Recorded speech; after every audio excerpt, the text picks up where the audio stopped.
So since there aren't any new releases that went out this weekend in theaters to review, I decided to bring back a vlog packed full with stuff I want to talk with you guys about. In the last week, there's been so many big news stories revolving around film, everything from The Dark Knight Rises to a movie called Rubber, which I'm gonna have a ton of fun talking about that for sure. The X-Men First Class photos just went out.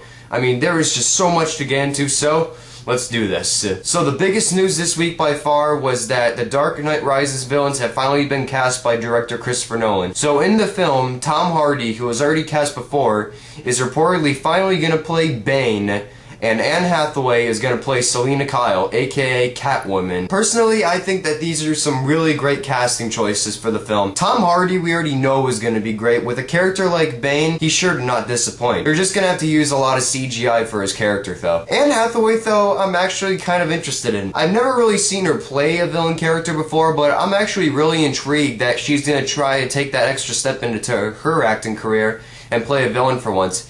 And I mean, I'm going to be hopping on the bandwagon for saying this, of course, but we didn't expect much from Heath Ledger when he played the Joker, and we all know how that turned out. The next big thing this week, though, was that a bunch of new photos went out for the X-Men First Class movie, which has been kind of kept under secrets for a while. They've released a lot of photos, including the ones of young Magneto and young Professor X, who are both played respectively by Michael Fassbender, a truly underrated actor in our business right now, and James McAvoy. And the first photo they released of Michael Fassbender playing Magneto, this is easily the best that Magneto's helmet has looked for a film. As great as Ian McKellen was playing Magneto in X-Men 1-3, this is a way better photo of his helmet, as it keeps very true to the comics. And why am I so psyched for this? Because I know a lot of people out there, they're not really all psyched for this movie. Frankly, they think it doesn't even look that good, but I'm going to show you. Right there to show you that, I am a huge X-Men fan. I mean, that's my inner fanboy geekness for you fans out there. I mean, I love X-Men. I mean, I've been reading the early comics for a little while now. Like, I'm in the middle of volume 1 right now, of course, and Stan Lee just continues to show that he's just a genius. That's why I'm a Marvel person. You can tell by my Thor and Captain America posters proudly displayed right there too. The next big thing this week was that the big trailer for Scream 4, the second one to be released, went out this week. Frankly, I am a big fan of the Scream movies. I love the first one because it's so self-aware of all the stuff that's parodying, and it also creates some good tension in between. But this is one of my favorite horror movies of all time, and that's largely thanks to director Wes Craven. The first trailer didn't really surprise me all that much, as it did nail some good things. Like, it's got a very talented ensemble cast, but I just wasn't feeling a lot of it. This new trailer, though, looks incredible. Not only does it show off a lot more into each of the characters in it, but it's totally self-aware of a whole bunch of the stuff that it's gonna pull off. And the cast from Rory Culkin to Emma Roberts to Alison Brie from Community to the return of Neve Campbell, David Arquette, and Courtney Cox. It's now only Courtney Cox for those of you Hollywood fanatics out there. But I am really looking forward to Scream 4. I mean, the Scream franchise has been due for a good sequel for a while because the second and third ones were a bit off at points.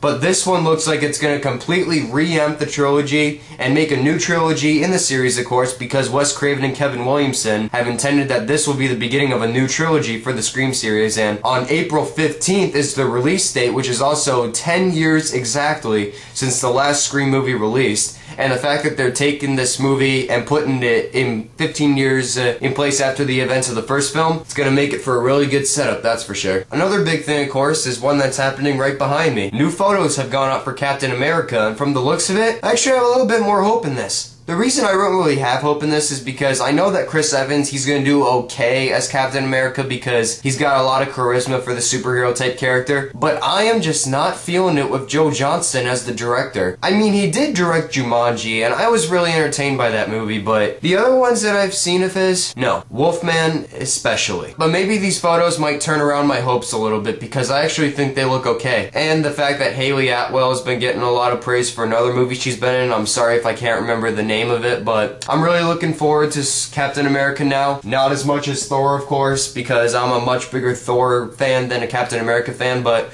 we'll see come this July. And finally, the biggest thing this week that has got the internet in a toy of whether it's fake or real, but it actually turns out that it's real. It's the movie trailer for a film called Rubber. And this film is about a tire that comes to life and goes around killing people. You gotta be kidding me. Oh my God. You know, as much as I'm in for a B movie once in a while, this just looks so corny. I mean, can you get any more out there with an idea about a killer tire on the loose brought to life? I mean, Jesus.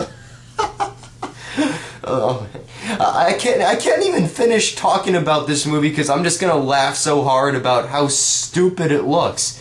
I mean, so many people are saying that, oh, this is B-movie goddess right now. I mean, no, it's not. See,